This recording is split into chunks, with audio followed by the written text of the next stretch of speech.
Assalamualaikum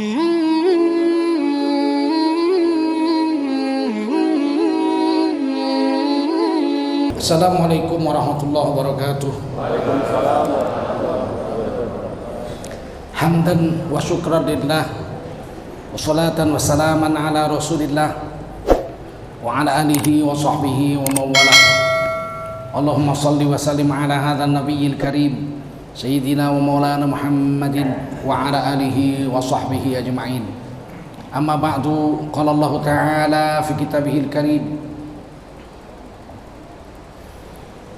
a'udzu billahi minasy syaithanir rajim. Bismillahirrahmanirrahim. Ma kana Muhammadun aba ahadin min rijalikum walakin Rasulullah wa khataman nabiyyin wa kana Allahu bikulli syai'in alima. Ya ayyuhalladzina amanu dzkurullaha dzikran katsira wasabbihuhu bukratan wa asila. Qala Rasulullah sallallahu alaihi wasallam, man kharaja fi talabil ilmi fahuwa fi sabilillahi hatta yarji'. Baginda Rasul bersabda, siapa keluar untuk mendapatkan ilmu, orang itu adalah orang yang berjihad fi sabilillah sampai dia kembali ke tempatnya. Mudah-mudahan kita semua mendapatkan pahala jihad dari Allah Subhanahu wa taala. Amin. Shadaqallahul azim wa shadaqa rasuluhun nabiyul karim wa nahnu ala dzalika minasy syahidin wasyakirin walhamdulillahi rabbil alamin. Para ulama, tuan-tuan guru yang dimuliakan Allah SWT, nazir kenaziran Masjid Nurul Huda dan segenap jajaran yang dimuliakan Allah SWT, bapak, ibu-ibu, tokoh masyarakat, tokoh adat, ada saudara sekerja, rekan sekerja dari kakak saya di sini, seorang polwan, Ibu Butet, ya, Kak Butet saya panggil. Mudah-mudahan sekeluarga sehat selalu.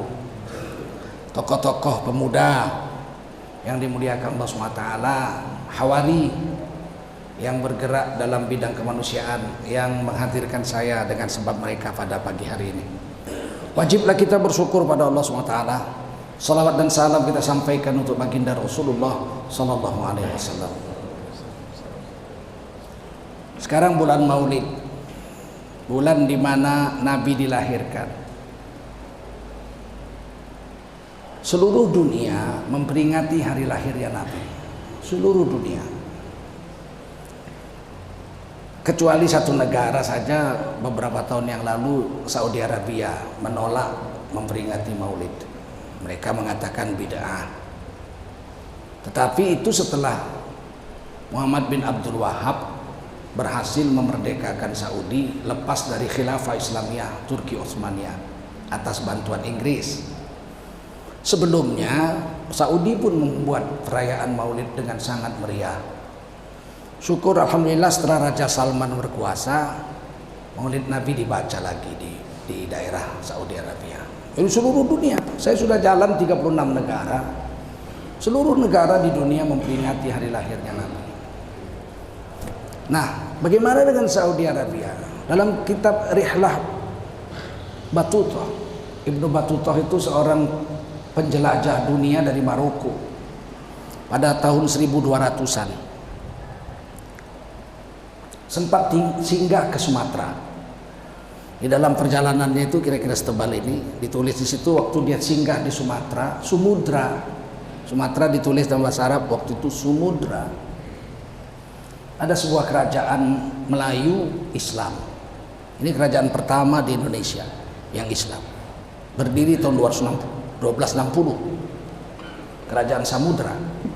Rajanya orang Melayu asli, orang Indonesia asli. Namanya Merah Silu. Merah Silu minta pelantikan dari Syarif Makkah. Waktu itu Turki Utsmaniyah belum berdiri. Turki Utsmaniyah berdiri abad ke-15 tahun 1400-an. 1260 itu masih dinasti Abbasiyah. Nah, Raja Mekah waktu itu, Syarif Mekah namanya Malikuz Zahir. Malikuz Zahir ini melantik Merah Silu menjadi sultan di Samudra dan menjadi khalifah di sini. Diganti namanya sesuai dengan nama Raja Mekah, Malikus Saleh. Dan kuburannya masih ada di gedung dekat Lok Semawi, Aceh Utara sampai sekarang ini. Anak beliau namanya Malikuz Zahir, raja. Dan anak yang ketiga Malikuz Zahir II.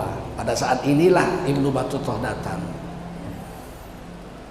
Bersama Malikuz Zahir II, beliau pergi sholat Jumat jalan kaki ke masjid. Raja ini, raja jalan kaki ke masjid. Masjidnya melakukan sholat Jumat dengan cara madhab Imam Syafi'i. Seperti kita tadilah, qunut subuh. Kalau di sini azan 2 kali Jumat, duduk 2 khutbah ya. Madhab Syafi'i. Kemudian pulang dari masjid kami naik gajah. Oh, jadi Raja Samudra itu kendaraannya gajah.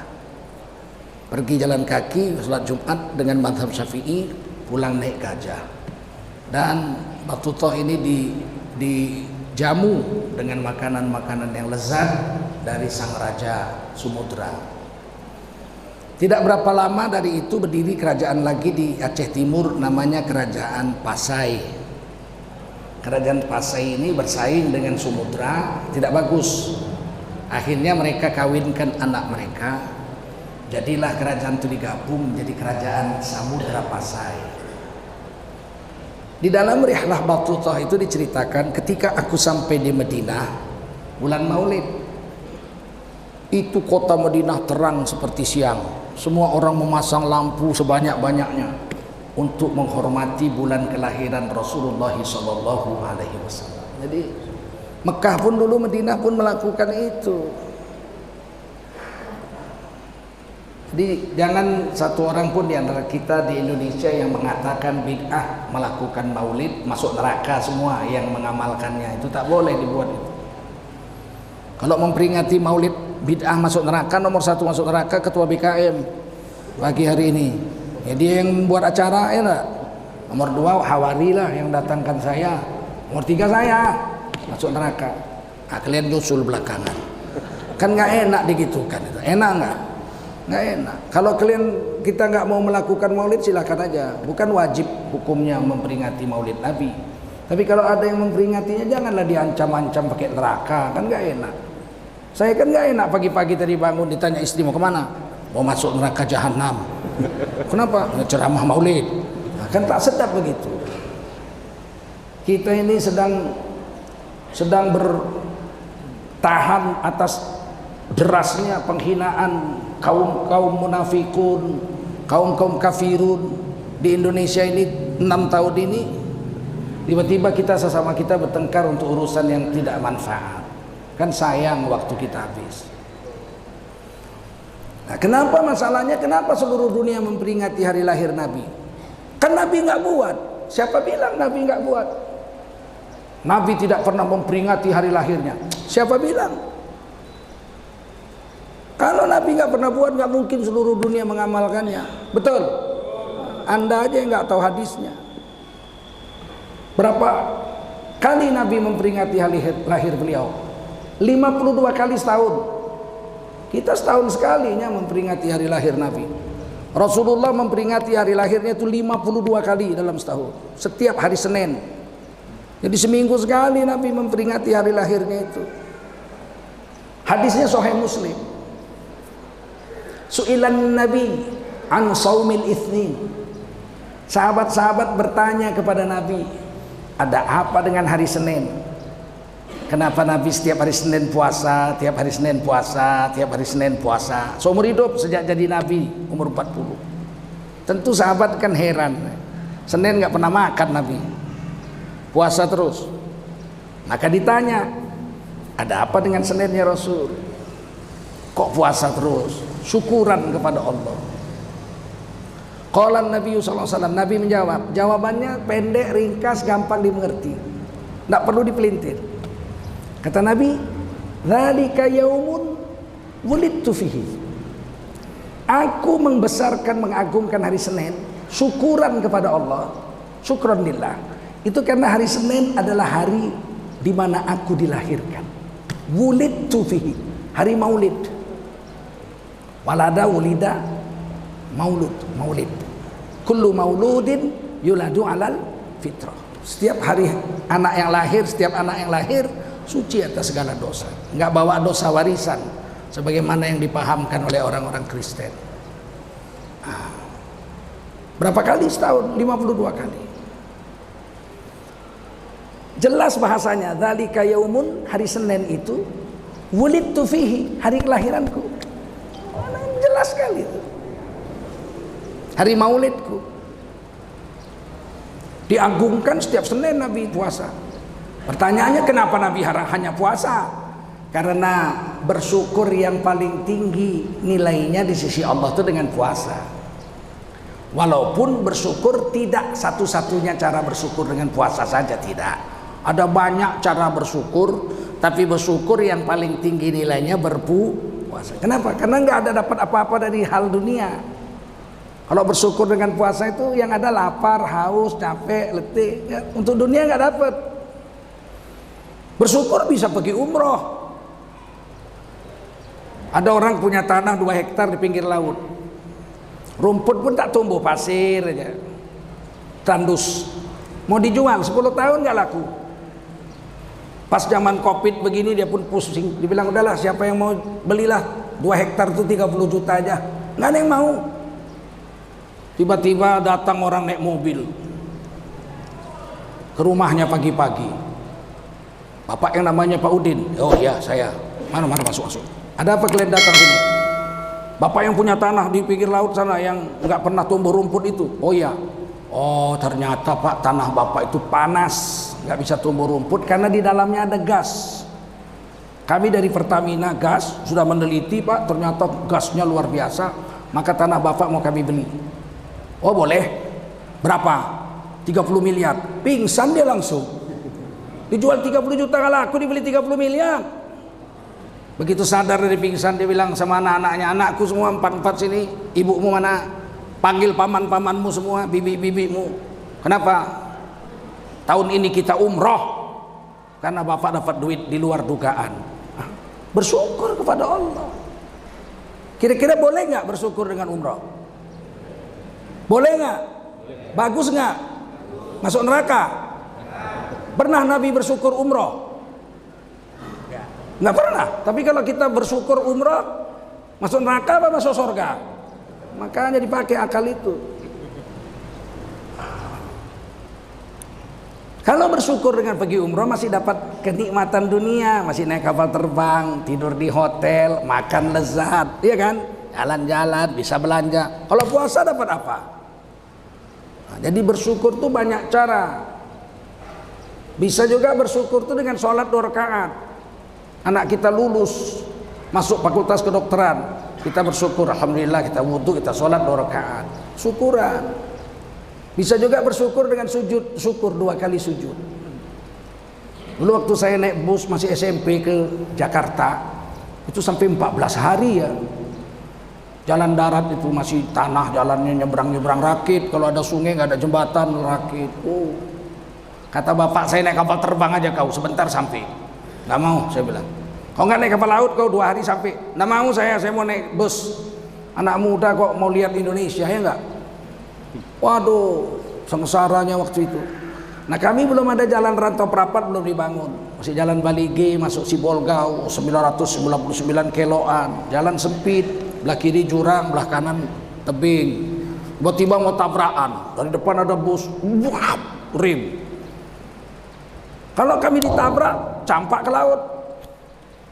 Berapa 1000 meter lebih, mungkin 2000 meter lebih jurangnya itu, dalamnya. Tiba-tiba supirnya makmur itu minggir, keluar dia, turun.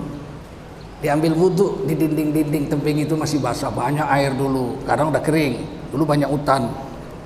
Wudhu, saya lihat wudhu supir saya duduk depan kan, wudhu supir saya, terus dia ambil tiket sembahyang, dia sholat 2 rakaat.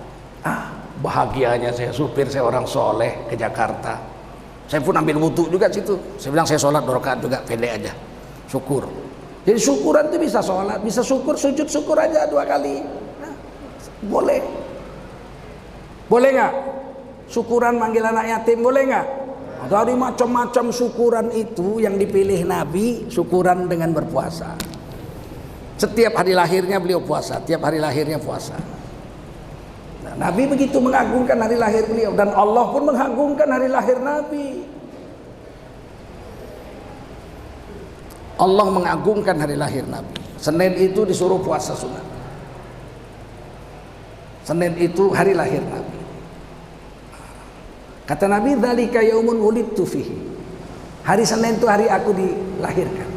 Wa bu'itstu fihi. Dan hari Senin itu aku dilantik jadi nabi. Wa unzila ilayyal Qur'an. Dan diturunkan kepadaku Quran itu hari Senin. Jadi Allah pun mengagungkan Senin itu. Hari lahir Nabi. Begitu juga Nabi Adam. Nabi Adam alaihissalam itu hari kejadian tentang Nabi Adam itu diagungkan oleh Allah. Ada yang bilang kalau Nabi Muhammad lahir harinya agung, kenapa Nabi Adam tidak diagungkan? Diagungkan, siapa yang bilang enggak? Malah hadisnya Bukhari. Kalau tadi hadis Sahih Muslim, ini hadis Bukhari. Kata Nabi dalam hadis Bukhari, khairul yaumi tala'at alaihi syamsu yaumul jumu'ah. Hari terbaik yang pernah disinari matahari dari dulu sampai kiamat adalah hari Jumat. Ada apa dengan Jumat? Kalau Senin 3 lahirnya Nabi, dilantiknya Nabi jadi Nabi, dan turunnya Al-Qur'an, nuzul Quran. Kalau Jumat ada apa? Nabi katakan, fihi khuliqa Adam. Hari Jumat adalah hari Allah menciptakan Nabi Adam. Nabi Adam tidak dilahirkan. Nabi Adam diciptakan dari tanah, min tin. Makanya perut Nabi Adam tuh nggak ada lubang pusatnya. Buat apa lubang pusat? Orang beliau nggak dilahirkan dari perut ibu kok. Masuk dibor, dibolongi gitu. Untuk apa? Nabi Adam perutnya mulus, nggak ada lubang pusatnya. Siti Hawa juga. Kenapa? Karena diciptakan. Fihi wa fihi udkhilal jannah. Hari Jumat itu agung karena hari Jumat itu Nabi Adam dimasukkan ke surga. 100 tahun kata Ibnu Katsir. Imam Ibnu Katsir bilang Nabi Adam itu tinggal di surga 100 tahun. Dan turun ke dunia, hidup di dunia 950 tahun. Totalnya umur Nabi Adam itu 1050 tahun. Wa fihi ukhrija minha. Dan hari Jumat Nabi Adam diturunkan ke dunia. Hari agung. Nah, ini bedanya kita sama orang Kristen. Orang Kristen Nabi Adam makan buah kulti, dengan istrinya dikutuk, diturunkan ke dunia, membawa dosa warisan turun temurun sama anak cucunya sampai ribuan tahun. Kita bilang lakum dinukum waliyadin, itu agamamu, kami nggak ngurusin. Tapi agama kami nggak begitu. Nabi Adam memakan buah itu tidak berdosa. Buktinya Nabi Adam turun hari yang agung. Berbeda dengan iblis. Begitu iblis tidak mau sujud menghormat Nabi Adam, diusir Allah. Fakhruj minha, keluar kau dari surga ini. Fa innaka rajim, kau terkutuk sampai hari kiamat. Oh, Nabi Adam enggak. Nabi Adam turun, wa fihi ukhrija minha. Turunnya Nabi Adam itu hari Jumat, hari yang agung. Kenapa Nabi Adam enggak berdosa? Karena memang sebelum dijadikan Nabi Adam sudah dijanjikan bakal jadi khalifah di dunia sebelum diciptakan. Wa idz qala rabbuka lil malaikati inni ja'ilun fil ardi khalifah. Dan ingat olehmu ketika Allah berfirman kepada para malaikatnya, sesungguhnya aku akan, belum jadi, sesungguhnya aku akan jadikan seorang khalifah di atas dunia. Seorang khalifah di atas dunia. Fil ardi khalifah, bukan fil jannati khalifah, bukan khalifah di surga, bukan. Malaikat bertanya, Qalu ataj'alu fiha may yufsidu fiha wa yasfikud dima. Akankah kau jadikan di bumi itu satu makhluk yang bikin rusak bumi dan membunuh sesama mereka? Seperti itu. Sudah ada khalifah di bumi yang bunuh-bunuhan aja. Siapa? Kata Imam Suyuti dalam kitab Durrul Mansur, wahum banul jan, bangsa-bangsa jin. Asal jumpa perang, jin laut jumpa jin darat perang, jin gunung jumpa jin gunung lain perang, jin hutan jumpa jin lembah perang. Pokoknya perang, cabut gelarnya. Tidak pantas khalifah tukang bikin rusak. Mau diganti khalifah baru. Itu Nabi Adam belum diciptakan. Udah cipta atau belum? Belum. Kemudian setelah diciptakan Nabi Adam dikasih ilmu. Wa 'allama Adamal asma'a kullaha, nama segala sesuatu. Ar-Rahman, Tuhanmu yang maha pemurah itu. Allamal Quran, khalaqal insan, allamahul bayan. Menciptakan seorang manusia Nabi Adam, diajari Quran, diajari wahyu Allah, dan diajari ilmu al-bayan, ilmu yang mengerti maksud si pembicara walaupun berbeda bentuk. Waktu dibilang jangan kalian dekati pohon ini berdua, nanti kalian berdua sengsara. Nabi Adam sudah tahu ini justru harus dimakan. Nah, itulah ilmu bayan itu. Kenapa? Karena di surga tidak ada jangan. Mana ada jangan di surga? Jangan minum tua di dunianya itu. Lisoi, nggak boleh kau lisoi, nggak boleh. Kalau di surga minum tua boleh. Satu sungai arak itu tahu, bukan satu tong. Ada 4 sungai di surga. Sungai air, sungai susu, sungai madu, sungai arak. Nggak ada jangan di sana. Jangan kawin lebih dari 4. Itu di sini di Medan. Kalau di surga orang mati syahid dapat bidadari 2,5 juta tahu kalian. Bisa dibariskan baris semua. Kenapa Kang? Arek tak enggo. Ini kan main-main surga itu. Tak ada jangan di surga. Ada jangan di surga? Ada. Nggak ada jangan di surga. Nabi Adam sudah tahu kok ada jangan di surga. Beliau kan sudah 100 tahun tinggal di surga. Tidak ada jangan. Jangan hanya ada di dunia. Saya diciptakan untuk jadi khalifah di dunia. Jalannya saya ke dunia, jangan inilah dimakan. Begitu makanya ketika Nabi Adam disuruh turun, wa fihi ukhrija minha. Hari agung, hari Jumat itu Nabi Adam diturunkan. Untuk jadi apa di dunia? Terkutuk kayak iblis atau jadi khalifah? Nah, beda bos. Kalau Nabi Adam manusia terkutuk, kita keturunan orang terkutuk. Betul? Mau? Nggak mau aku. Nggak mau aku dibilang keturunan orang terkutuk. Nah inilah ngaji itu. Kenapa Nabi Adam setelah makan buah itu di dunia dia tobat? Rabbana zalamna anfusana wa illam taghfir lana wa tarhamna lanakunanna minal khasirin. Wahai Tuhan kami berdua telah menzalimi diri kami. Ampunilah kami, kalau Engkau tidak ampuni kami, masuklah kami dalam golongan orang yang rugi. Tuh Nabi Adam kan tobat, berarti berdosa. Enak aja bilang orang berdosa. Tobat enggak mesti berdosa, bos. Nabi Muhammad satu hari 100 kali istighfar. Inilah astagfirullah fi kulli yaumin mi'ata marrah. Sesungguhnya aku setiap hari 100 kali tobat kepada Allah. Berdosa Nabi. Nabi tobat berdosa. Jawab, berdosa. Jadi kenapa Nabi Muhammad tobat 100 kali sehari kalian bilang tak berdosa? Giliran Nabi Adam tobat kalian bilang Nabi Adam berdosa. Nggak adil kalian sama Nabi. Nabi Yunus pun dimakan ikan tobat juga.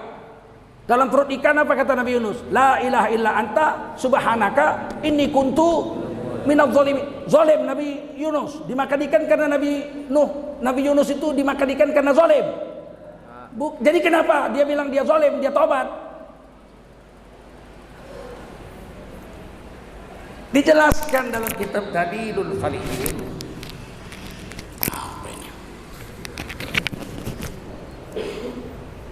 Syarah Riyadhus Shalihin. Tobat itu ada 3 macam. Berapa? 3 martabat, 3 tingkat tobat itu. Tidak sama tobat orang. Yang paling rendah man roja'a ilallahi ta'ala, barang siapa yang tobat kepada Allah, khaufan min azabillah, karena takut diazab sebab banyak berbuat dosa, fahuwa taibun, orang yang tobat karena banyak dosa disebut taibun. Siapa? Taibun orang yang tobat, tapi tobat dari dosa. Dalam Quran disebut taibun, at-taibun wal abidun, ada di surah At-Taubah. Banyak berzina, tobat. Banyak mencuri, tobat, ya enggak? Banyak korupsi, tobat. Orang yang normal makan nasi, dia makan jembatan, makan aspal, kan gila itu, kan gila itu. Tobat. Karena jahat, takut diazab di akhirat, kalau nggak tobat masuk neraka dia. Orang yang tobat karena takut dosa, taibun. Yang kedua, man roja'a ilallahi ta'ala hayaan li jalalillah fahuwa munibun. Ada orang yang tobat bukan karena berdosa, karena malu. Malu sama Allah tobat, astagfirullahaladzim, karena malu. Orang ini tidak disebut taibun, orang ini disebut munibun. Munib kalau dilihat di kamus artinya orang yang tobat. Tapi tobat yang karena malu, bukan karena dosa. Saya kasih contoh. Ada orang kaya umur 55 tahun, rumahnya besar kayak istana, mobilnya pun banyak, duitnya banyak. Setiap malam bangun jam 1 malam kencing, habis kencing tidur lagi, rutin tiap malam tuh, kebiasaan. Sampai umur 55, tiap malam kencing aja kerjanya, habis kencing tidur lagi. Satu hari dia mau masuk kamar mandi, di kamarnya ada istrinya di dalam. Udah nggak tahan nih, akhirnya dia keluar dari kamarnya ke kamar mandi yang lain di luar kamar, lewat kamar anaknya. Anaknya masih umur 13 tahun, laki-laki SMP, belum akil balik. Begitu siap buang air kecil, dia lewat kamar anaknya mau masuk ke kamarnya, didengarnya anaknya nangis-nangis di dalam kamar. Heran dia, kenapa anakku nangis-nangis malam-malam? Jangan-jangan putus cinta bunuh diri nih. Diintipnya dari lubang kunci, dilihatnya anaknya sedang tahajud malam, umur 13 tahun, tahajud nangis-nangis. Terduduk bapaknya di lantai. Ya Allah, anakku belum akil balik, belum berdosa, sudah tahajud malam-malam nangis-nangis. Ya Allah, malunya lah aku. Aku 55 tahun umurku, tiap malam kencing aja nggak pernah tahajud. Astagfirullahaladzim. Dia masuk ke kamarnya, wudhu, dia diambil sajadah, dia bikin teluk belanganya, dia sholat. Pertama kali seumur hidupnya sholat tahajud. Allahu Akbar, dia pun nangis-nangis.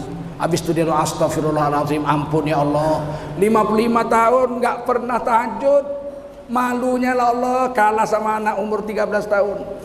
Ampunkanlah aku ya Allah. Dia minta ampun bukan karena berdosa, Pak. Tahajud nggak wajib, betul? Betul nggak? Cuman dia malu.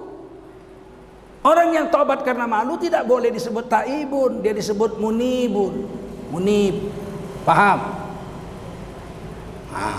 Yang ketiga, man roja'a ilallahi ta'ala ta'ziman li jalalillah fahuwa awwabun. Orang yang tobat sama Allah bukan karena malu, bukan karena dosa, tapi karena besar sekali Allah di hatinya. Ta'zim, mengagungkan Allah. Orang ini disebut awwabun. Maka dalam Islam ada sholat awwabin, sholat yang tidak wajib, tapi sholat bagi orang-orang yang mengagungkan Allah. Sholat awwabin. Ini tobatnya nabi-nabi, nggak berdosa, tapi astagfirullahaladzim. Karena apa? Besar kali Allah di hatinya.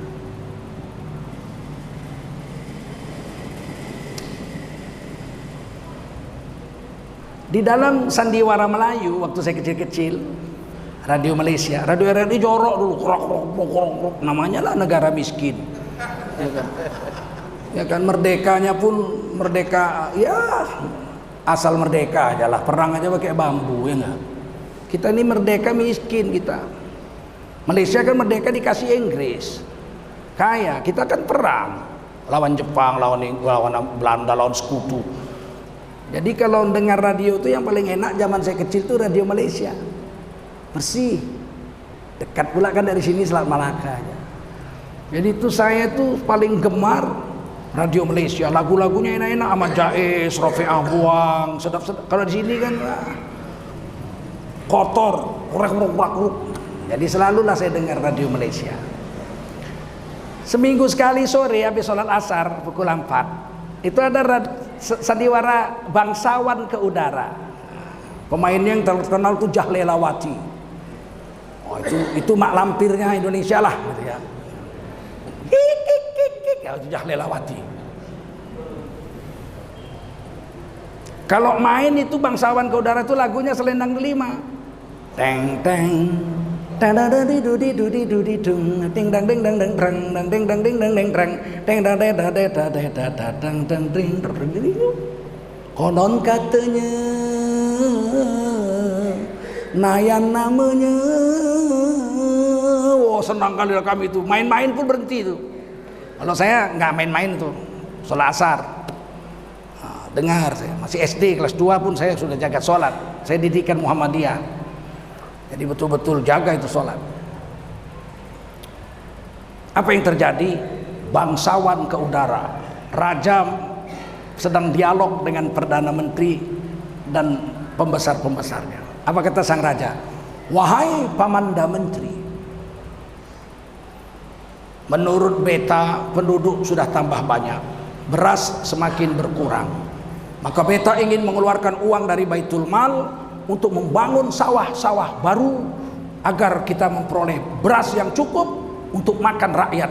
Bagaimana menurut pamanda menteri usul beta itu? Kata sang raja. Paman menterinya yang jawab, ampun tuanku, beribu-ribu ampun. Menurut hemat patik yang hina dina ini, usul tuanku membuat sawah baru untuk rakyat adalah usul yang berlian. Ampun tuanku, beribu-ribu ampun. Sekarang pertanyaan, ngapain menterinya minta ampun? Emang salah apa dia sama rajanya? Ada salahnya nggak? Ada salah nggak? Kenapa minta ampun sampai beribu-ribu ampun? Ta'ziman, mengagungkan raja. Sampai sini paham? Orang Jawa pun begitu sama mertuanya. Mertuanya baru datang dari Surabaya jam 4 pagi, sholat subuh terus tidur. Kata mertuanya, capek kali kami naik kereta api dari Jakarta, dari Surabaya ya. Iya pak, kata menantunya di Jakarta. Kami mau tidur. Oh ya, monggo pak, silakan tidur. Tidurlah bapak mertua sama ibunya. Jam 7 udah siap makanan. Diketuklah pintu kamarnya sama menantunya. Bapak, ibu. Apa? Kata bapaknya. Nyuwun sewu pak, monggo dahar mawon pak. Nyuwun sewu, dahar mawon. Nyuwun sewu. Ya bapak, minta maaf 1000 kali. Silakan sarapan pagi. Minta maaf 1000 kali pak. Sarapan pagi pak. Minta maaf 1000 kali. Nyuruh sarapan aja 3000 kali minta maaf. Sekarang saya tanya, salah apa dia? Ada salahnya. Jadi ngapain minta maaf sampai 3000 kali? Mengagungkan bahasanya pun halus. Monggo pak, dahar mawon pak, nyuwun sewu pak. Mana berani dia, pak, tangio, nyekeo gitu. Enggak berani.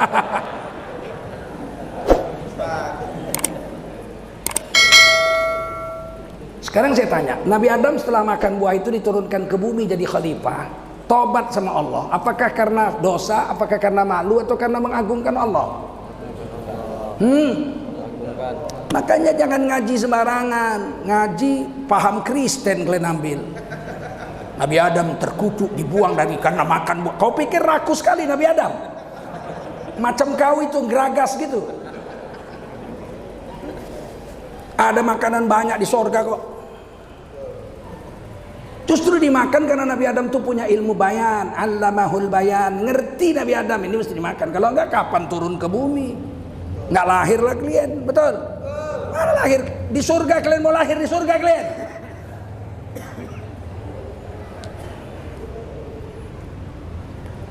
Ini perlunya ngaji supaya kita jangan kurang ajar sama Nabi Adam.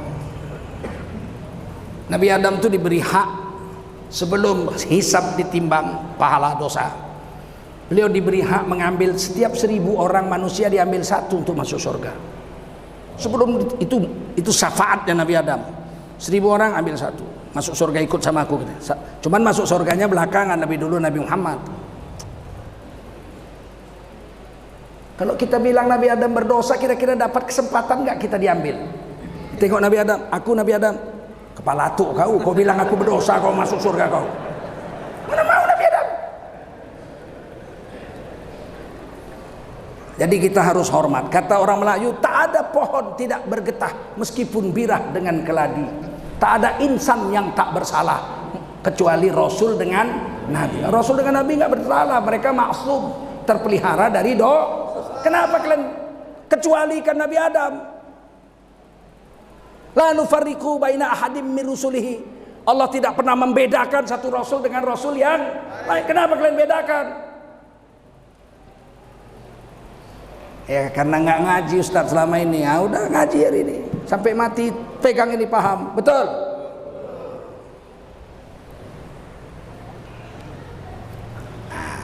Hari lahirnya Nabi Adam agung hari Jumat, hari lahirnya Nabi Muhammad Senin, hari yang agung. Biasanya kalau lahir Jumat mati Jumat. Nabi Adam tuh hari Jumat tuh yang keempat. Kenapa agung? Hari Jumat itulah hari Adam wafat. Begitu juga Nabi Muhammad lahir Senin, wafat siapa yang lahir Senin besok siap-siap.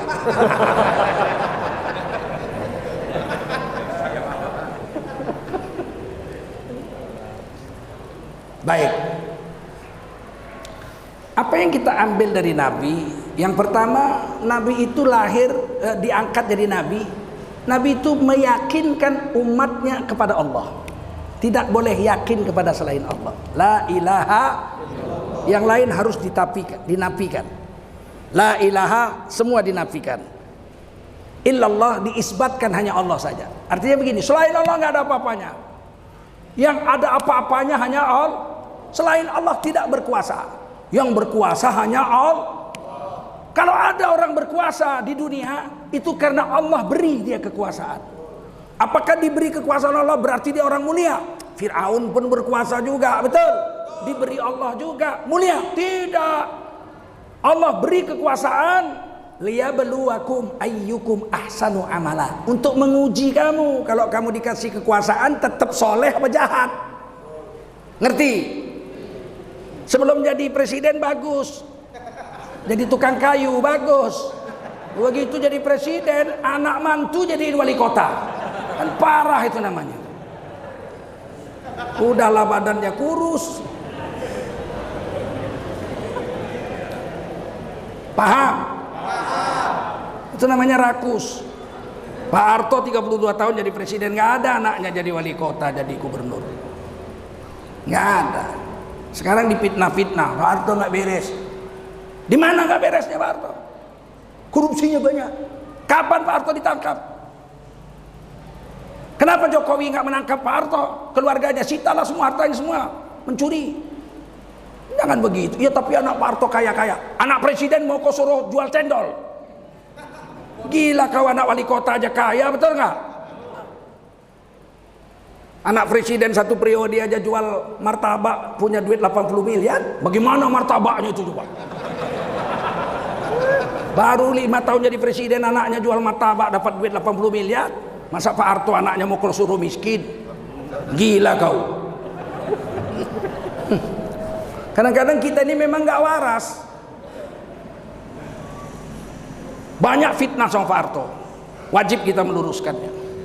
Jadi bang Pak Harto, kemarin anak PKI bilang itu di ILC, Pak Harto itu menandatangani undang-undang penanaman modal asing sehingga asing masuk sini. Iya, yang nandatangani undang-undang penanaman modal asing Januari 1967 Presiden Soekarno, bukan Pak Harto.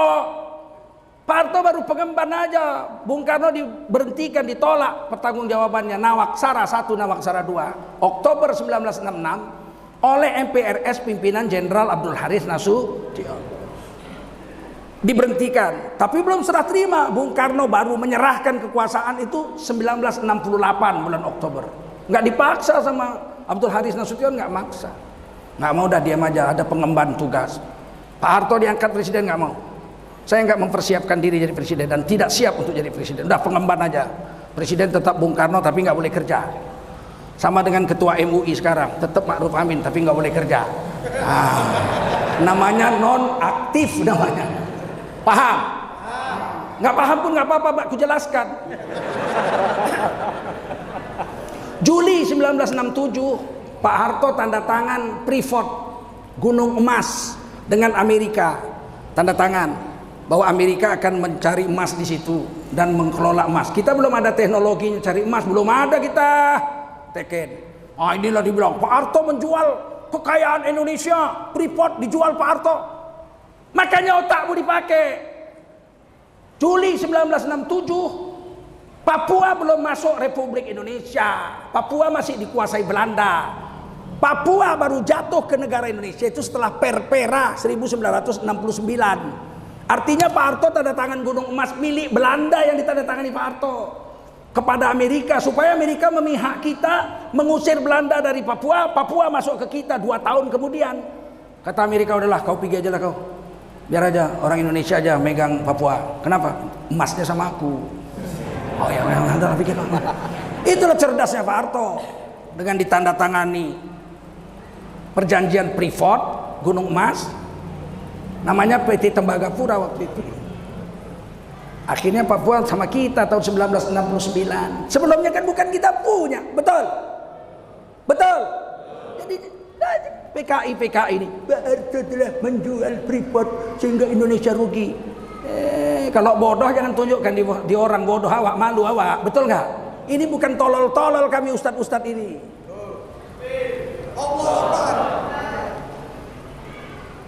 Sekarang lebih banyak orang asing masuk sini, betul nggak? Dulu Pak Harto bikin Caltex, kita nggak bisa ngambil minyak. Mana ada teknologi kita ngambil minyak? Yang punya Amerika, Caltex masuk. Kata Pak Harto, boleh kau ambil minyak, tapi semua pekerjaannya harus orang Indonesia. Kalau orang Indonesia nggak mampu, baru kau ambil bule hidung panjang. Bisa dihitung bule, karena paman saya kerja di Caltex, direktur di Caltex paman saya. Kan kaleng-kaleng.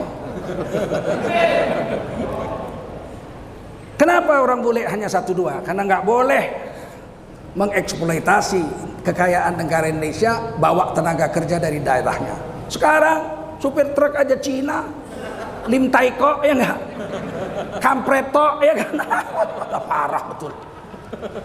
Jangan kalian jelek-jelekkan orang yang lalu. Sampai Sri Mulyani berani ngomong ini ekonomi berat karena utang yang ditinggalkan Belanda. Ya, kok nggak Majapahit sekalian kau? Kalau nggak mampu mengelola negara, mundur, betul nggak? Jangan nyalah-nyalahkan Belanda, aneh ini orang. Pak Harto nggak pernah nyalahkan Soekarno. Ketika Pak Harto jadi presiden tahun 68 Oktober dilantik serah terima, utang Indonesia 90 miliar dolar. Diam aja Pak Harto, mikul dhuwur pendem. Nggak diceritakan Orde Baru, Orde Lama meninggalkan utang, Indonesia bangkrut. Nggak diceritakan itu, kutuk. Bangun aja negara ini, selesai. SBY nggak ada dibilangnya. Ibu Megawati waktu presiden sebelum saya, dijualinya semua ini. Gas tangguh dijual, ini dijual, itu tanker Pertamina dijual, semua dijual. Indosat dijual, sehingga saya jadi susah. Nggak ada, diam aja, tutup. Paham? Ini dibuka-buka, Pak Harto salah, SBY salah, Belanda salah, Gajah Mada salah sekalian kau. Kan pengecut itu, betul? Pengecut. Kayak gitu anaknya mau maju wali kota, maaflah dulu Wak. Ya kan?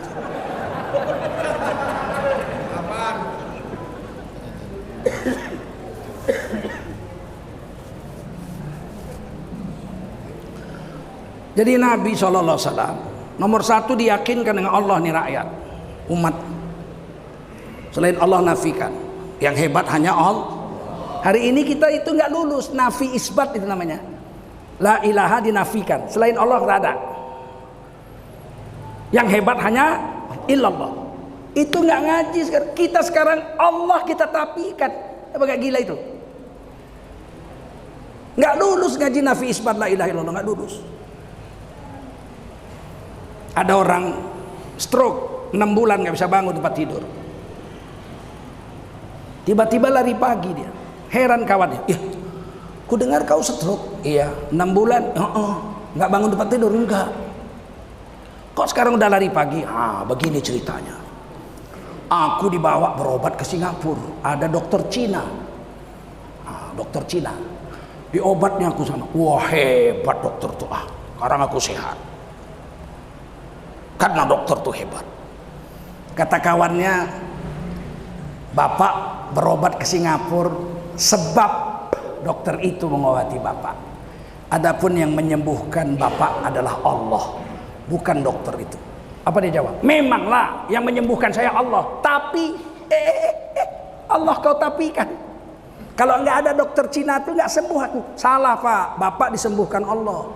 Dokter Cina itu hanya sebab saya. Tidak, memang yang menyembuhkan aku Allah, tapi ditapikan ya Allah. Ditapikan sama dokter Cina kepet. Coba cebok pakai kertas. Innalillahi. Kalau nggak ada dokter itu, mana aku sembuh? Di mana ngaji tauhidnya ini orang? Panaslah kawannya itu. Beginilah pak. Bapak waktu berobat ke Singapura berapa orang? 3. Saya dari Indonesia, 1 dari Malaysia, 1 dari Thailand. Dirawat di rumah sakit yang sama. Di kamar yang sama. Iya. Sakitnya apa? Sama, stroke 3. Diobat oleh dokter yang sama. Dokter Cina itulah. Obatnya sama.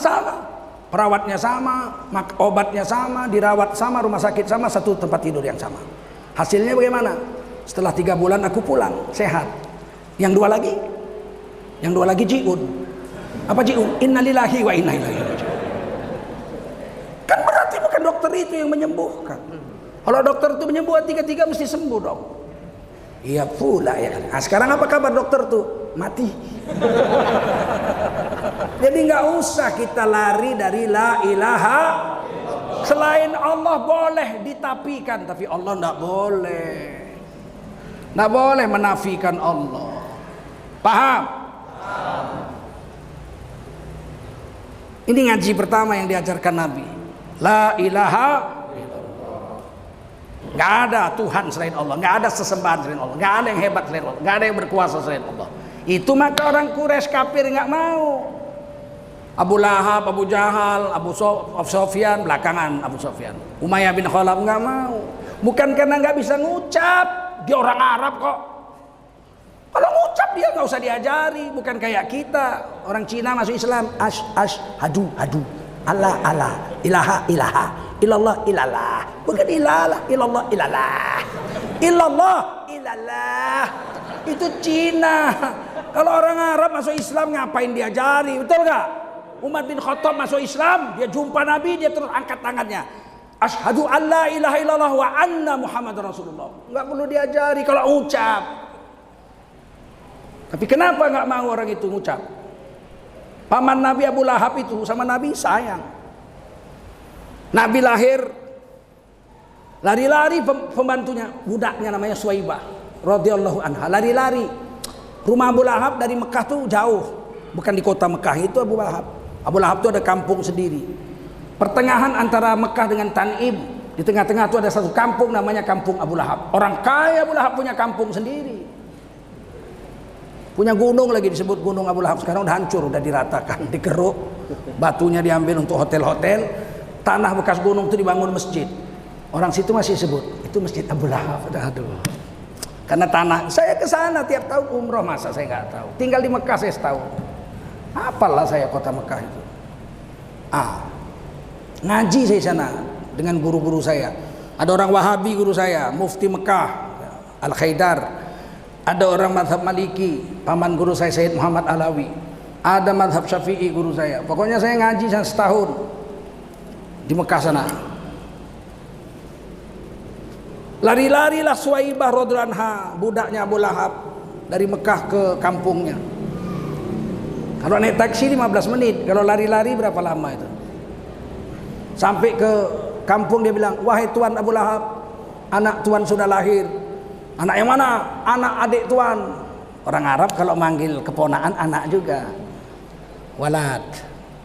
Orang Arab manggil pakciknya Abu juga, Abi, bapakku. Kalau manggil bapak kandung, Walid. Apa? Walid. Orang Arab kalau manggil abi, bapakku, itu berarti bukan bapak kandung, berarti paman. Kalau bapak kandung, orang Arab panggil Walid. Rabbi firli wali walidai, kedua walidku, itu kandung. Maka kalau ada hadis Muslim mengatakan abuk wa abi finnar, bapakmu dan bapakku dalam neraka, maksudnya abi di situ bukan bapak kandung Nabi, Abu Thalib maksudnya. Manalah mungkin bapak Nabi masuk neraka, jumpa aja enggak sama Nabi kok. Masa enggak jumpa Nabi masuk neraka? Bagaimana sih? Orang enggak didakwah kok masuk neraka. Paham? Ini penting, ini akidah nih. Kita pun orang Melayu memanggil bapak kita itu bapak juga. Saya kalau manggil paman-paman saya ayah. Kalau ada saya panggil ayah Amir, ayah Dado, itu berarti paman. Saya panggil bapak saya entu, itu kandung. Sama dengan orang Jawa, kalau dia bilang bapak Romo, Romo itu bapak kandung. Tapi kalau bilang bapak, itu bisa bapak cilik, Pak Le, bisa bapak gede, Pak D. Paham? Mesti ngerti lah ngaji ini. Abu Lahab sayangnya bukan main. Udah lahir dia, iya. Siapa namanya? Muhammad. Bertuah kau merdeka, nggak usah bayar. Jadi dimerdekakan gratis, Suwaibah. Kau merdeka gara-gara bawa kabar gembira. Dan kau sekarang balik ke Mekah, ini duit, susukan anakku itu. Jadi yang menyusukan Nabi itu Suwaibah radhiyallahu anha, budaknya Abu Lahab, masuk Islam, dimerdekakan. Baru beberapa hari kemudian datanglah Halimatus Sa'diyah dari pegunungan Bani Sa'ad dengan suaminya Abu Zaid. Nabi diambil, dipelihara 6 tahun di pegunungan Bani Sa'ad. Setelah 6 tahun baru dipulangkan kepada ibunya. Dibawa ibunya pulang kampung ke Madinah. Jumpa paman bibi beliau. Pulang dari Madinah 120 km kurang lebih dari Madinah, ibunya wafat di sebuah tempat namanya Abwa. Disitulah kuburan ibu Nabi. Pulang dari Madinah, Nabi umur 6 tahun sudah yatim piatu. Sayang Nabi dengan Abu Lahab. Saking sayangnya dikawinkan 2 anak Nabi sama 2 anak Abu Lahab. Anak Nabi yang nomor 2 Ruqayyah dengan yang nomor 3 Ummi Kulsum dinikahkan dengan anak Abu Lahab namanya Utbah dengan Utaibah. Saking sayangnya Nabi berbesanan. Tapi begitu Nabi jadi Nabi, nggak mau dia menukar Tuhan yang 360 Tuhan orang Quraisy. Tiba-tiba kata Nabi, la ilaha, hanya satu Allah, yang lain dihancuri semua.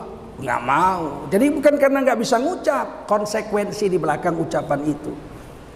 Harus menafikan selain Allah dan hanya mengisbatkan Allah saja. Nggak mau mereka.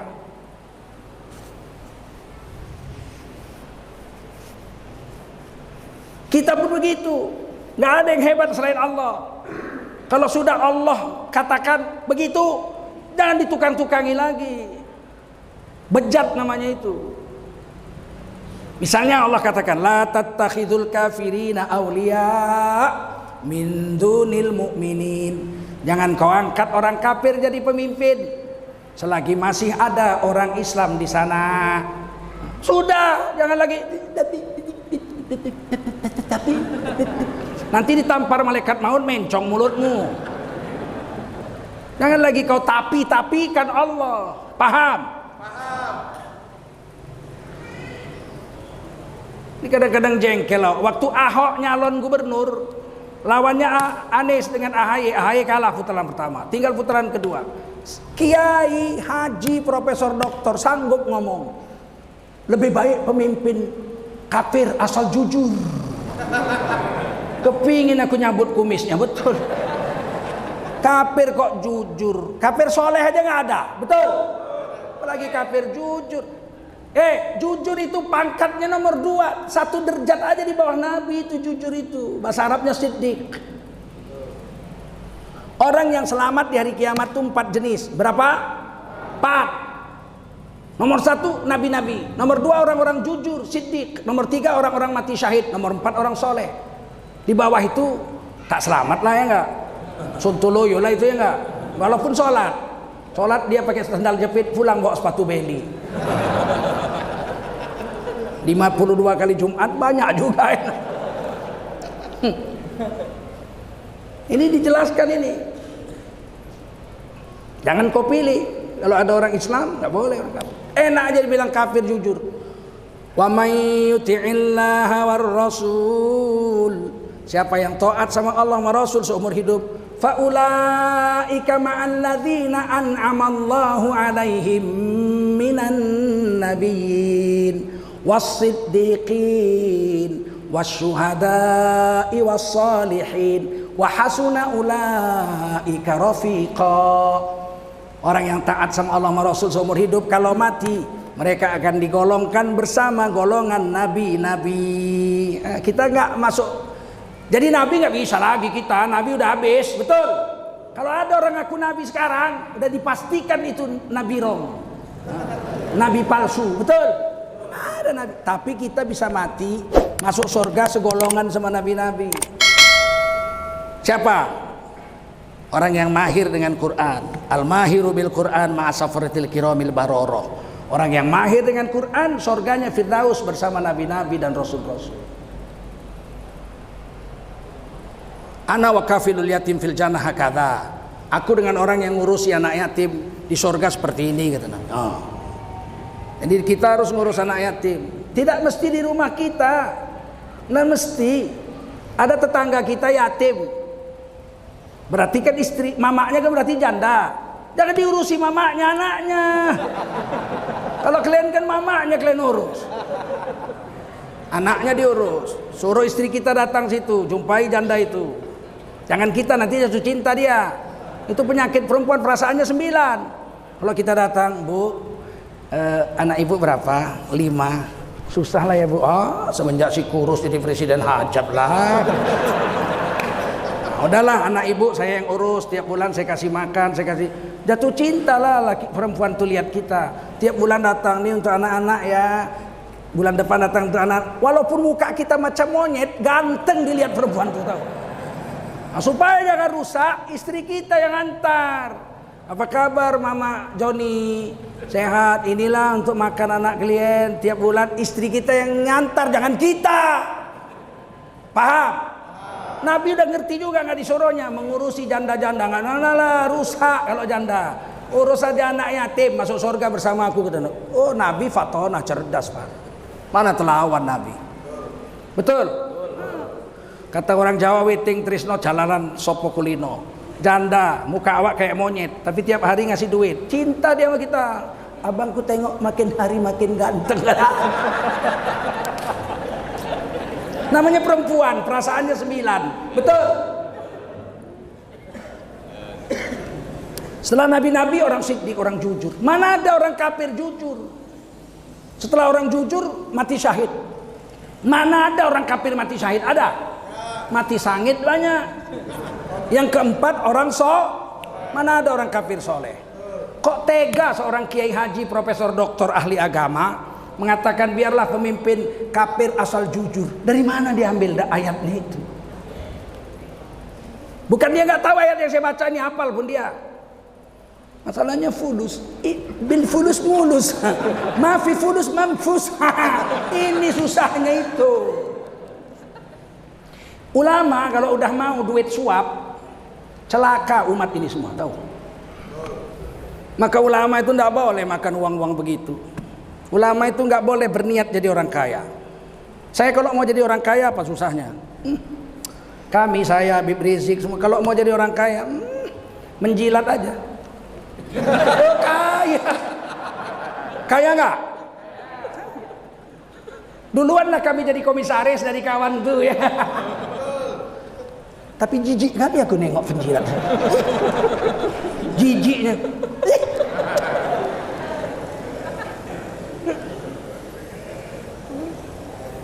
Gak adanya hebatnya dunia ini, begini-begini aja.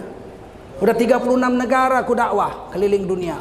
Eropa, Amerika, Kanada, semua udah aku jalani. Asia, Afrika, Saudi, Cina, Korea, Jepang, udah aku jalani.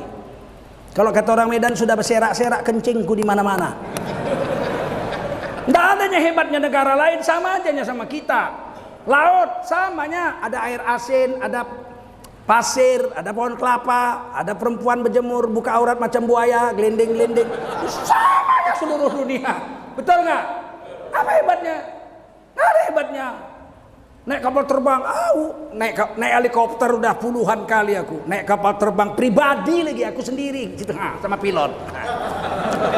Kurang apa hebatnya? Kalah Jackie Chan, ya enggak? Enggak ada hebatnya itu. Apa hebatnya itu? Enggak ada hebatnya. Yang hebat apa? Mati dengan kalimat la ilaha illallah. Itu baru hebat. Kaya pun kalau matinya nyebut bini orang tuh apa? Kaya duit banyak, sakaratul maut. Bininya di kanan kiri menantu semua. Ditalkinkan di kupingnya. La ilaha illallah. Ketawa dia. Susi. Susi. La ilaha illallah. Susi. I love you baby. Kata bininya, aku binimu bang Halimah, bang binimu ini aku Halimah. Ditengoknya istrinya. Susi. Untuk apa kayak gitu hidup? Manusia mati dengan hobinya. Kalau hobi selingkuh, mati selingkuh. Kalau hobi baca Quran, mati sedang baca Quran. Kalau hobi tahajud, mati sedang tahajud. Kalau hobinya zikir, mati sedang zikir. Kalau hobinya naik haji, dulu ke haji apa? Dulu di sini ada bekas sekda orang Tanjung Bali, Manan Simatupang, orang kaya, rumahnya ada di Mekah, dari bapaknya mungkin. Dulu kan boleh punya rumah di Mekah, sekarang tidak boleh. Tiap tahun naik haji, perbarui kontrak rumah. Tiap 37 kali naik haji. Dia bilang apa? Saya kepingin mati di Mekah. Betul.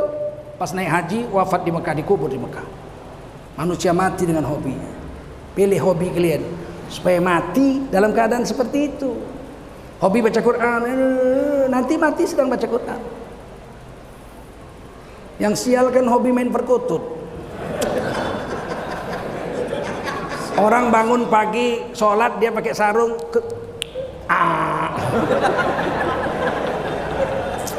naikkan sarung, gulung lagi sarung, gulung lagi sarung, anaknya bangun, alangkah sialnya mati,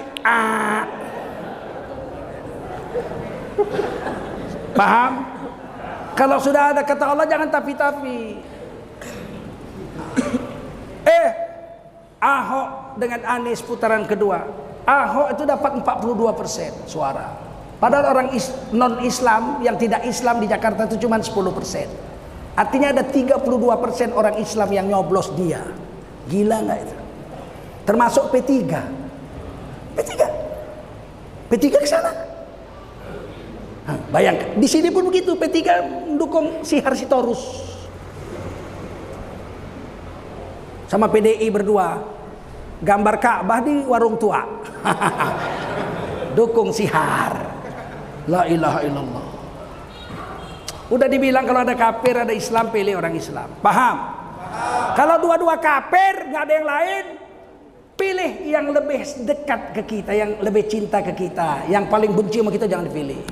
Jadi nggak boleh nggak milih, pilih. Kalau dua-dua Islam, nah ini yang salah. Karena dua-dua Islam saya nggak memihak mana-mana. Salah itu. Orang Islam nggak boleh nggak berpihak. Kalau dua-dua kafir, pilih yang paling ringan benci sama kita. Betul. Kalau dua-dua Islam, pilih yang programnya lebih baik dan siapa partai pendukungnya itu harus kalian lihat. Paham? Kalau partai pendukungnya benci sama Islam, mau ditukarnya agama menjadi kebudayaan, ketuhanan berkebudayaan masih kalian pilih, awas kalian hari kiamat. Aku nggak mau. Ketuhanan yang Maha Esa mau diganti ketuhanan berkebudayaan. Kalau itu jadi undang-undang HIP, haluan ideologi Pancasila, ditangkap ustadz-ustadz yang protes ketika agama dibikin jadi budaya. Sekarang belum bisa ditangkap, saya protes nggak ditangkap. Belum ada undang-undang yang mau dibikinkan. Maka seluruh MUI, NU, Muhammadiyah menolak itu undang-undang. Tapi sudah dibuat. Undang-undangnya belum jadi, perilakunya sudah. Kurang lebih 3 tahun yang lalu dipanggil pembaca Quran di Istana Negara. Orang Medan pula tuh, bapaknya kawanku. Dosen IAIN, baca Quran dengan irama langgam lagu Nusantara. Baca Quran di istana. Subhanalladzi asra bi 'abdihi lailam minal masjidil haram. Kalau ada aku cabut kumisnya itu. Orang Quran bahasa Arab kok dibikin Jawa, betul nggak? Quran itu bahasa Arab. Inna anzalnahu Qur'anan Arabiyya la'allakum taqilun. Biar kau pakai akalmu, biar ngerti kau. Quran itu bahasa Arab. Kita protes. Sebulan kemudian lebih, malah Menteri Agama pidato, kita akan buat musabaqah tilawatil Quran. Pertama dengan membawakan lagu Langgam Nusantara.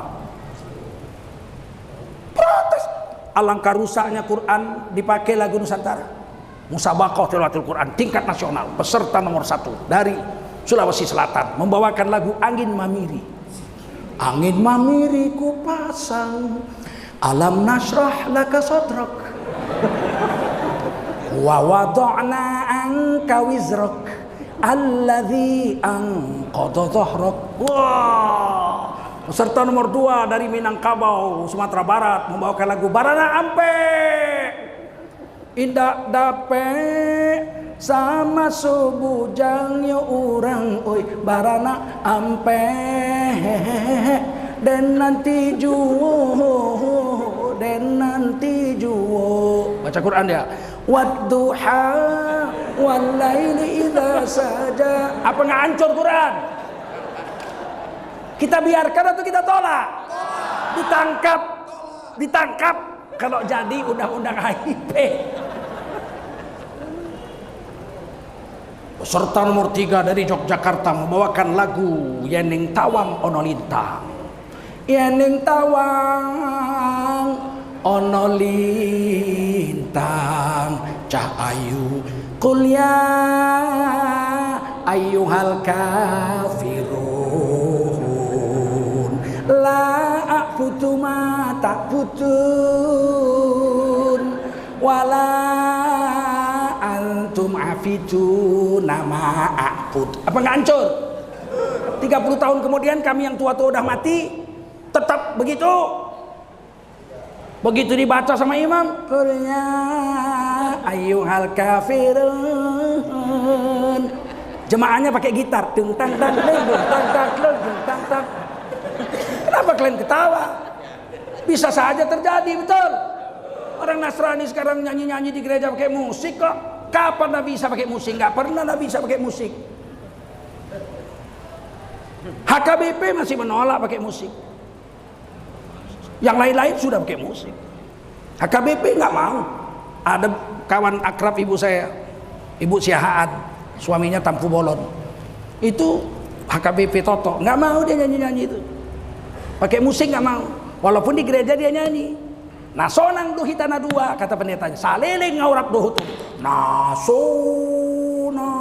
duhi tanah 2 saliling ngaurap dohu tuh. Nangro di Nasari matua saya tongi ngotok gitu.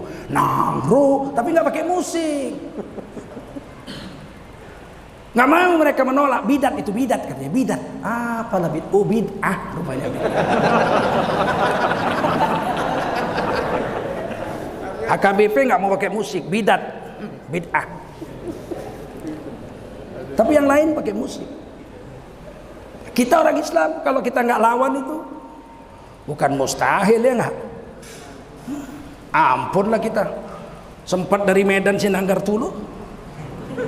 Sinanggar tulo alhamdulillahirabbil alamin. Jadi imam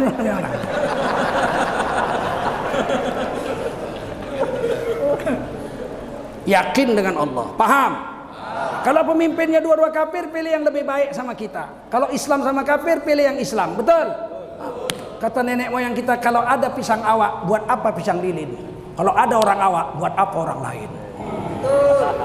Ini Pak, Medan dua-duanya pisang awak nih katanya. Nasution lagi dua-dua. Oh, kalau sama-sama pisang awak, kata orang kita. Kalau ada pisang awak, buat apa pisang lilin? Kalau ada orang awak, buat apa orang lain? Kalau dua-duanya orang awak, pilih yang masak pohon, jangan pilih yang di karbet. Karena pisang karbetan sama pisang masak pohon kulitnya sama-sama kuning, tapi kalau pisang masak pohon dimakan lezat dan manis. Kalau pisang karbet dibuka kulitnya kuning, isinya kepet. Ngerti? Nggak bodoh nenek moyang kita, nggak bodoh. Nggak usah kalian bantah itu. Anak umur 28 tahun, kencing aja belum lurus. Tahu kenapa Nabi Muhammad diangkat umur 40? Padahal Nabi Muhammad itu sejak kecil diangkat, digelari Al-Amin, orang yang terpercaya. Betul nggak? Karena matengnya orang itu umur 4 mateng, umur 40 itu mateng, tahan uji. Sehingga ketika Nabi itu di lobi nggak mau Nabi. Tertangkap anak suku Bani Mahzum mencuri. Ada bukti, ada saksi. Jatuh pengadilan, potong tangan. Malu dong. Anak orang kaya kepala suku dipotong tangannya, seumur hidup orang tahu pernah nyolong. Lobi lah mereka. Macam mana kalau hukum potong diganti dengan hukum denda aja? Siapa yang berani maju? Nggak ada yang berani. Dipanggillah cucu angkat Nabi yang paling dicintai Nabi, Usamah bin Zaid bin Harithah radhiyallahu anhu. Singkat cerita, Zaid lewat-lewat depan rumah Nabi. Panggil sama Nabi, Zaid sini. Ada perlu? Iya ya Nabi. Duduk. Cucu kesayangan Nabi, Zaid, Usamah bin Zaid. Ada apa nak? Begini Nabi, ini kan Fatimah suku Bani Mahzum ketangkap mencuri. Ya, sudah diadili, betul. Dijatuhi hukuman potong tangan. Kan malu anak kepala suku orang kaya. Jadi kalau bisa mereka minta supaya hukuman Nabi tukar aja, denda 2 kali lipat, 5 kali lipat, 10 kali lipat, mereka bisa bayar. Orang kaya kok. Merah muka Rasul. Kata Nabi, lau syarakat Fatimah binti Muhammad, kalau yang mencuri itu Fatimah anak Nabi, bukan anak Bani Mahzum. Yang curi itu Fatimah binti Muhammad, anakku. Lakotok tu yadaha, aku langsung yang motong tangannya. Pasti, kata Nabi. Pakai taukid itu, lakotok tu yadaha, pasti aku potong tangannya. Enggak kompromi Nabi untuk urusan begitu. Ini kalau kita aja baru SMS saja 5 tahun penjara. Harun Masiku hilang pakai ilmu tuyul, nggak tertangkap sampai sekarang. BLBI itu 700 triliun satu pun nggak tertangkap. Yang buron malah pulang dikawal polisi, jenderal pula yang ngawal itu. Urus KTP setengah jam jadi. Aku istri wakil sekjen 2 periode masih wakil sekjen aku MUI. Istriku urus KTP setahun nggak jadi. Maling, rampok, buron setengah jam jadi. Urus paspor jadi. Datang ke Indonesia dikawal jenderal polisi, keluar dikawal jenderal polisi. Ya Allah, nanti ku doakan sama Allah kecirit kalian di celana. Ya kadang-kadang jijik aku nengoknya. Baru aktivis kami belum apa-apa ditangkap di borgol. Jenderal polisi yang ngawal Cina Joko Chandra gak digorgol. Apa aja kerja klien. Gimana hukum kayak gini? Korupsi 2 tahun penjara. Salah nulis 5 tahun penjara. Lebih berat nulis daripada nyolong. Udah kalau gitu kita nggak usah nulis, nyolong semua gitu. Apa ini hukum negara ini? Malu dikit sama Allah, kenapa sih? Tapi nggak akan punya malu kalau tidak yakin dengan la ilaha, walaupun agamanya Islam. Saya banyak pejabat-pejabat itu, kawan saya itu yang dari partai yang satu itu tak sembahyang. Presidennya pun pernah sama aku sehari semalam, sampai malam dari pagi nggak sembahyang. Kencing dia masuk kamar mandi, ciri-ciri kencing dia. Ku tengoki mukanya, lebih berharga WC dari Allah. Aku nggak fitnah, ku tengok sendiri nggak sembahyang. Kalau Gus Dur dibilang orang Gus Dur nggak sholat, selama sama aku sholat Gus Dur. Siapa bilang Gus Dur nggak sholat? Aku lihat sendiri sholat. Tapi ada yang nggak sholat memang. Ku tengok nggak sholat. Kalau musafir kan paling nggak zuhur asar, ya nggak? Dia zuhur asar pun nggak sholat juga. Ku tunggu kapan kawan di sholat. Dia bilang, maaf kamar mandi dulu. Oh ya, mungkin wudu. Apa wudu? Cik cik cik cik keluar dia. Berasa nggak cebok pun. Bagaimana orang kayak gini mau diajar, diserahkan kekuasaan negara sama orang kayak gini? Nggak boleh itu. Paham? Nggak paham pun nggak apa-apa, pokoknya udah saya jelaskan. Demikian aja ceramah ini. Ini orang Islam ini harus bicara politik juga supaya agamanya selamat.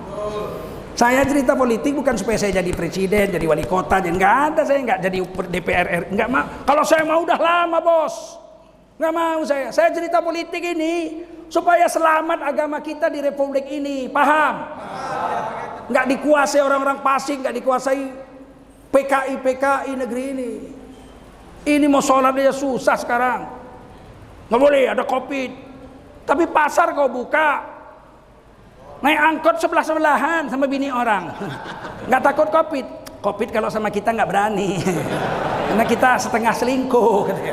Giliran ke masjid nggak boleh. Apa ini sekarang ini? Ke masjid silakan, tapi pakailah masker, jangan salam-salaman, ya kan? Jaga kebersihan, oke. Tapi jangan dilarang. Dah sampai sini, mudah-mudahan ada manfaat. Dan semoga kita bisa mati dalam keadaan husnul khatimah. Amin.